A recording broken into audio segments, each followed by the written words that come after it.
지난 2018년 충남 태안 화력발전소에서 발생한 비정규직 노동자 고 김용균 씨 사망 사고와 관련해 원청업체 대표에게 무죄가 확정됐습니다. 사고 발생 후 5년 만에 내려진 대법원 판단에서도 원청 책임은 인정되지 않은 건데 유족들은 강하게 반발했습니다. 취재기자 연결합니다. 부장원 기자. 네, 대법원입니다.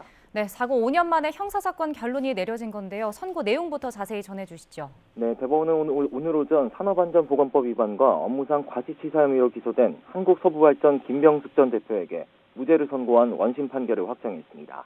지난 2018년 사고가 발생한 지 딱 5년 만이고 김용균 씨 오주기를 사흘 앞두고 최종 판단이 내려졌는데 대법원은 업무상 주의 의무 위반 등에 대한 법리를 오해한 잘못이 없다면서 검사와 피고인들의 상고를 모두 기각했습니다.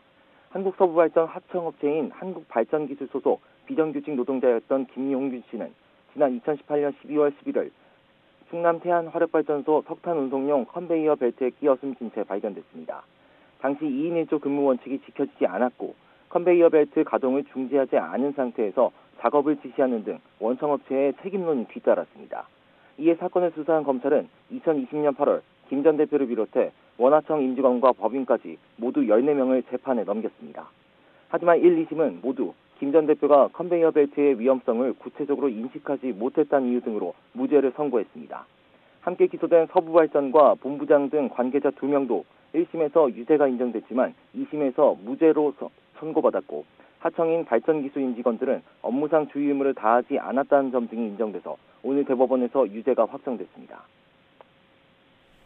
네, 결국 하급심부터 대법원까지 원청이나 원청 대표에게는 이 사건의 형사 책임을 묻기 어렵다. 이게 일관된 판단인 거죠? 그렇습니다. 이 사건 수사 재판에선 원청과 원청 책임자가 협력업체에서 발생한 안전사고에 대해서도 구체적이고 직접적인 주의 의무가 지는지가 쟁점이었습니다. 원청인 서부발전 김병숙 전 대표는 사고 발생 위험을 구체적으로 인식하지 못했다고 주장해 왔는데요.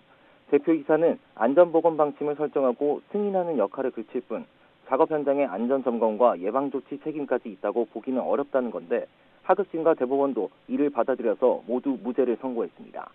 여기에는 김용균 씨 죽음 이전 산재 사고에서 원청의 책임 범위를 좁게 정해뒀던 관련 법령의 문제도 있습니다. 2018년 김 씨 사망 이후에야 원청의 책임을 강화하는 이른바 김용균법인 산업안전보건법 개정이 이뤄졌고 2021년엔 원청의 경영 책임자에게 직접적인 예방 의무를 지우는 중대재해처벌법도 만들어졌지만 두 번 모두 소급되지 않아서 이번 재판에는 적용되지 않았습니다. 김용균 씨 유족과 동료들은 선고 직후 기자회견을 열고 판결을 강하게 비판했습니다. 김 씨 어머니 김미숙 씨는 현장에 대한 이해가 없어 위험성을 몰랐다면 그만큼 안전에 관심이 없었다는 증거가 아니겠느냐며 그런데도 무죄가 선고받으면 아무리 많은 사람이 안전보장 없이 죽어도 처벌하지 않겠다는 것과 뭐가 다르냐고 비판했습니다. 지금까지 대법원에서 YTN 부장원입니다.